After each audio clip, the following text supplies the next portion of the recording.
mais qui a été retiré du lot des victimes pour pouvoir se faire soigner, pendant que nous sommes là en train de crier que nous avons mal, pendant que nous sommes là en train de crier. Jamal est en train de pleurer. Jamal est un père qui a des enfants, qui à cause de ses problèmes de santé qui ne cessent de se répéter, est dans l'impossibilité, dans l'incapacité de pouvoir se prendre en charge et de prendre en charge sa famille.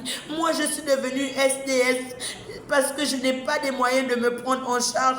Je n'ai jamais eu l'intention de manquer de respect à mes autorités. Je suis celle-là qui... je viens simplement demander pardon. Mais, monsieur le conseiller, j'appelle à vous.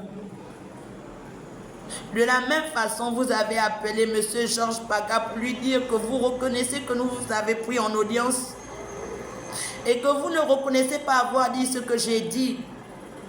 Mais vous êtes tous conscients que je n'ai pas inventé cette histoire. Tout au fond de votre cœur, vous savez que vous l'avez dit. Vous le savez que vous l'avez dit. Tout le cabinet sait que vous l'avez dit, parce que vous ne me l'avez pas dit dans une chambre d'hôtel. Vous ne me l'avez pas dit dans ma maison ou encore moins dans votre bureau en privé. Non, vous l'avez dit devant des gens. Mais là, il reste que c'est ma parole, c'est votre parole contre la mienne. Alors, j'appelle à ce que la justice, à laquelle nous avons toujours crié, soit juste. Nous avons appelé à nos autorités. Nous avons toujours crié que justice soit faite. Mais la justice est restée silencieuse.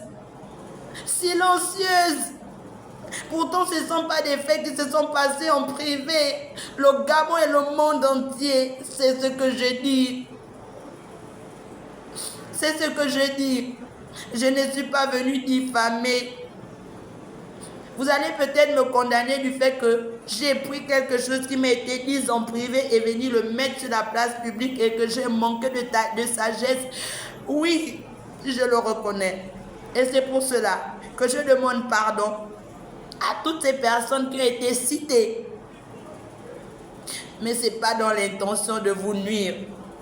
C'est plutôt dans l'intention de vous appeler afin que vous compreniez ma douleur et que vous compreniez la douleur de Madame Nicole, la mère de Bogota Bernard, et que vous compreniez la douleur d'Emmanuel qui a des balles aux pieds et dans ses cuisses, que vous compreniez la douleur de Jamal Bekale qui a un fer au bras.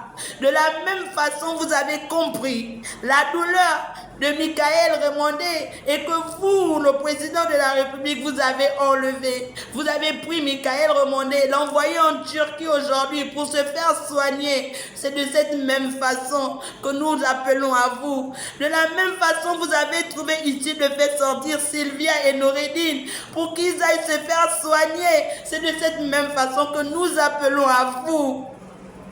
C'est de cette même façon qu'on aimerait que la justice aussi s'implique pour nous regarder, pour sécher mes larmes, pour me donner l'équilibre, pour me donner la protection, pour me donner et donner à toutes les victimes qui sont derrière moi un toit, une vie noble, améliorer nos conditions de vie. C'est de ça dont il est question.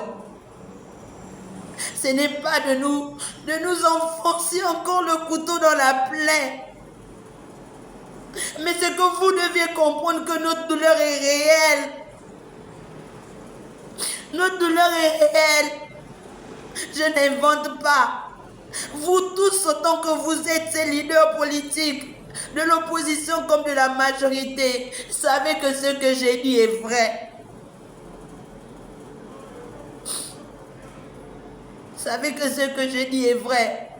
Nous ne réclamons que le compte rendu des démarches qui ont été entreprises par la société civile hors de ce pays et dans ce pays, notamment la plainte déposée à la CPI. Elle a abouti, oui ou non? concernant le dialogue national de 2016, concernant le dialogue de la transition, nous ne voulons que ces comptes rendus et savoir en 2025, en cette nouvelle république, qui sont ceux qui vont parler des victimes du moment où nous sommes en train de crier et que personne de la société civile ne nous regarde. Qui sont ceux qui vont parler de ce dossier? C'est de ça dont il est question. Et non pas de me poursuivre en justice pour diffamation. Je ne veux que vous m'écoutiez seulement, que vous donniez votre oreille aux victimes que nous sommes. C'est tout ce que j'attends de mon pays. Ne venez pas me poignarder une seconde fois. Ne venez pas m'abuser encore une seconde fois. Je souffre déjà. Je suis une mère. Je vis loin de mes enfants, loin de tous ceux qui me sont chers. Parce que... Monsieur le Président, j'appelle à vous. Jean Ping, j'appelle à vous. Baron Chambrier, j'appelle à vous. J'appelle à Paulette Missombo, j'appelle à tous ces leaders de nous écouter. Notre douleur est réelle et vous le savez.